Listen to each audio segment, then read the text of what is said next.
Shalom, j'espère que vous allez bien. Bonjour, bonsoir, dépendamment de l'heure à laquelle tu vas écouter cet enseignement. Je prie que Dieu te bénisse, qu'il fasse du bien dans ta vie. Nous continuons la deuxième partie du thème que l'Éternel intervienne pour toi. Alors, je vais citer 4 ou 5 choses qui fait que l'Éternel intervienne pour nous. La prière. Il faut prier. Il faut dire à Dieu ce qui ne va pas. Parce que Anne, à un moment donné, à chaque fois elle partait vraiment faire le sacrifice avec son mari, ils vont adorer Dieu. Mais sa épouse se moquait tellement d'elle. Mais un jour, du plus profond d'elle, elle a dit non, cette situation doit s'arrêter. Elle a crié à Dieu. Pareil pour les enfants d'Israël. Les enfants d'Israël, quand ils étaient vraiment assujettis, à un moment donné, ils ont dit Dieu, il faut agir. C'est pour ça que je dis toujours qu'il faut connaître la parole de Dieu pour vous-même. Donc, la première des choses, c'est la prière. La deuxième des choses, lorsqu'on prie, il faut croire que nous avons les ossements de notre réponse. Parce que la Bible dit que la foi, c'est l'espérance des choses qu'on ne voit pas. Donc, tu ne peux pas dire que Dieu m'a exaucé. Après, tu utilises ta bouche pour dire encore des choses négatives. Tu ne peux pas dire je marche pas la foi, le Ténèbre va pouvoir à mes besoins. Après tu dis oh je manque de ci, je manque de ça. Non, c'est pas de nier la chose, mais c'est de marcher par la foi. Donc là, on reçoit. Lorsqu'on prie, il faut qu'on sache qu'on reçoit. La Bible dit lorsqu'on prie, de savoir qu'on a déjà reçu ce qu'on voulait. Donc la troisième des choses, louange à Dieu. On doit louer Dieu. Anne, elle avait chanté un cantique à Dieu. Elle a chanté un cantique à Dieu. La même chose quand les enfants d'Israël étaient sortis du désert, la sœur de Moïse avait chanté un cantique à Dieu. Quand l'ange est venu visiter Marie pour lui dire que tu vas être enceinte du Fils de Dieu, du Sauveur du monde, elle a chanté un cantique là, je suis bienheureuse. Donc n'oublions pas d'adorer, de chanter des nouveaux cantiques à Dieu.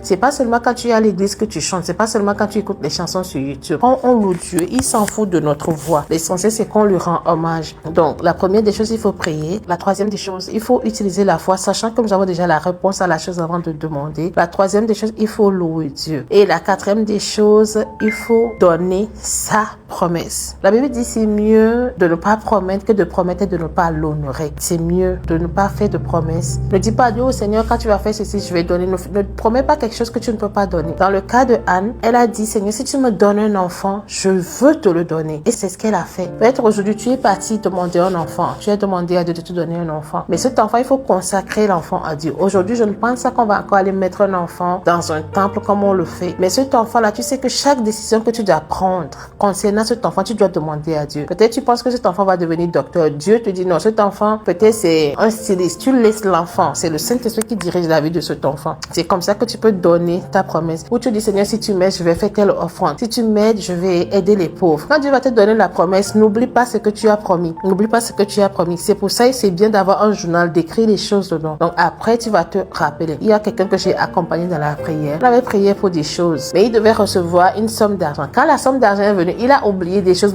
qu'on a prié pour. Heureusement que je lui ai rappelé, non, on avait déjà prié pour ça. Oui, c'est ok de faire ceci, c'est ok de faire cela. Écrivez toujours des choses. Et après ça, l'Éternel intervient. Et quand il intervient, comme j'ai dit hier, vous recevez le surnaturel. Vous allez recevoir le surnaturel. Père, je prie que tu aides tes filles aujourd'hui, Seigneur, à faire ce que toi tu leur demandes, à être en accord avec la marche que toi tu leur demandes de faire, afin que, Seigneur, chaque maison, dans chaque église, que nous puissions voir le surnaturel. Seigneur, reçois la gloire d'adoration au nom de Jésus. Amen.